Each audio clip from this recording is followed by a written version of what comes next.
Au départ, moi j'étais comme beaucoup de Parisiens, quelqu'un qui faisait quasiment jamais de vélo. Et donc ça a été un apprentissage, le vélo en ville, notamment pour apprendre à lever le bras, pour préciser qu'on tourne à droite ou à gauche sans faire d'écart. Je pense qu'il faut essayer, effectivement. Moi aussi, avant de faire du Vélib, j'avais peur de tout ce qui était deux roues dans Paris. Et puis quand on y est, bon, ça va. J'ai ma carte de Vélib, je fais partie des utilisateurs fréquents du Vélib. J'ai la chance d'avoir beaucoup de stations près de chez moi et oui, je suis une grande consommatrice. Quand je suis arrivé à Paris, je me déplaçais beaucoup en métro. Et le problème, c'est que tu connais les stations, mais tu connais pas la ville. Et puis bon, s'asseoir tous les jours au milieu de gens qui sont pas forcément très bons, qui sont pas souriants, moi ça m'a barbé et j'adore le vélo. Oui, j'ai eu l'occasion de tester Vélib absolument. Et alors maintenant, je le fais tard dans la nuit.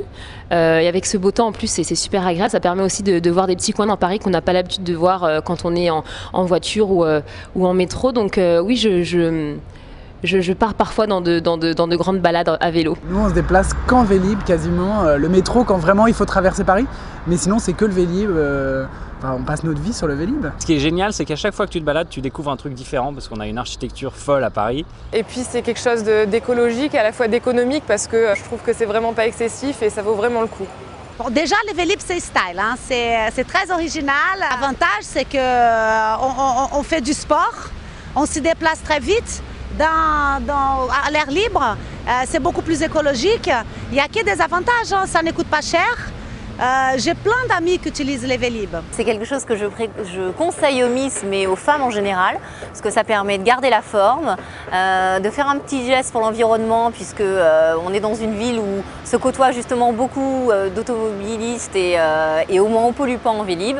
Et puis voilà, il y a un côté dynamique, sportif que je conseille vraiment. Alors si je devais conseiller un itinéraire dans Paris, je dirais que c'est partir du 1er arrondissement vers la gare de Lyon, longer justement l'île Saint-Louis. De là, on voit beaucoup de monuments. On a une luminosité qui est incroyable. Quand on traverse un pont, il y a juste besoin de s'arrêter en face du pont et en face de la Seine pour s'apercevoir de toute la beauté. J'allonge toute la Seine et je vais jusqu'à l'île de Saint-Louis prendre une glace.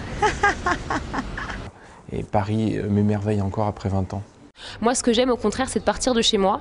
J'ai une station Vélib qui est à 10 mètres, mais je pars sans savoir où je vais justement. Et c'est ça qui est génial parce que je tombe vraiment sur des trucs incroyables qui sont cachés et que je ne connaissais pas. Et je crois que en tout cas pour moi, l'itinéraire le plus joli et le plus inattendu, c'est justement d'aller dans tous les petits trucs qu'on ne connaît pas. En tout cas, c'est comme ça que je fonctionne. Avec les beaux jours, en rentrant, quand on sort du restaurant, on n'a pas forcément envie d'aller rentrer vite chez soi, on a peut-être envie d'aller flâner un peu dans Paris, mais peut-être que le Vélib, c'est ça aussi, c'est de savoir à un moment donné prendre son temps sans avoir un but défini d'aller à un endroit.